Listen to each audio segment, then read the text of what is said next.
दिनांक 8 ऑगस्ट 2024 रोजी पत्नीने निर्घृणपणे पतीची हत्या केल्याचा धक्कादायक व्हिडिओ सध्या सोशल मीडियावर व्हायरल होत आहे. 300 रुपयांमुळे झालेले हे भांडण इतकं टोकाला जाईल असा कुणीही विचार केला नसेल. पत्नीने पतीवर विटेने जीवघेणा हल्ला करत त्याची निर्घृण हत्या केल्याची घटना समोर आली आहे. 300 रुपयांवरून पत्नी आणि पतीमध्ये भांडण झाले.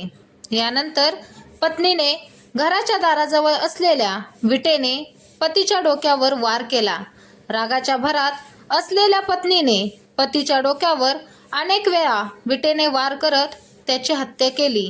इतकंच काय तर पतीच्या मेंदूचा चेंदामेंदा करून तिनं त्याचं मांस हाताने आजूबाजूला फेकलं.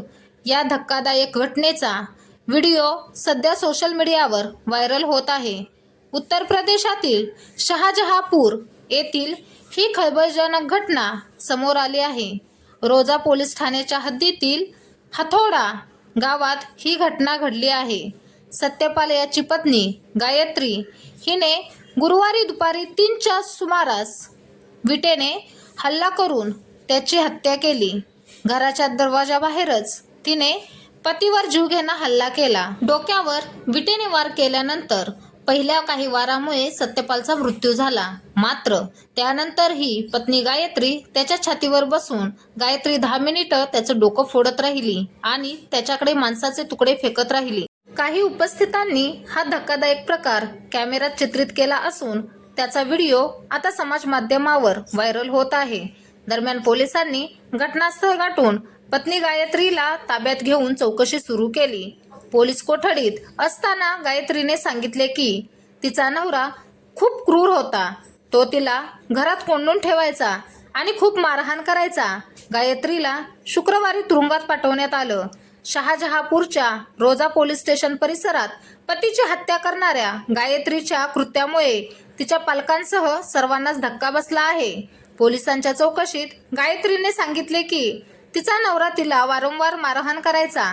मी फक्त एकदाच त्याला मारहाण केली आहे. दरम्यान आरोपी पत्नी मानसिक आजाराने त्रस्त असल्याचं सांगितलं जात आहे. गायत्रीनं सांगितलं की गुरुवारी सत्यपाल तिच्याकडून 300 रुपये मागत होता. पैसे न दिल्याने त्याने तिला मारहाण करण्यास सुरुवात केली. यावेळी तिने शेजारीच असलेली वीट उचलून त्याचं डोकं फोडलं. यानंतरही तिचा राग शांत झाला नाही आणि तिने त्याच्या डोक्यावर विटेने वार केले. गायत्रीने सांगितले की यावेळी रागामुळे तिचे भान हरपलं आणि ती काय करत आहे हे तिलाही समजलं नाही. दरम्यान पोलीस सध्या या प्रकरणी पुढील तपास करत आहेत.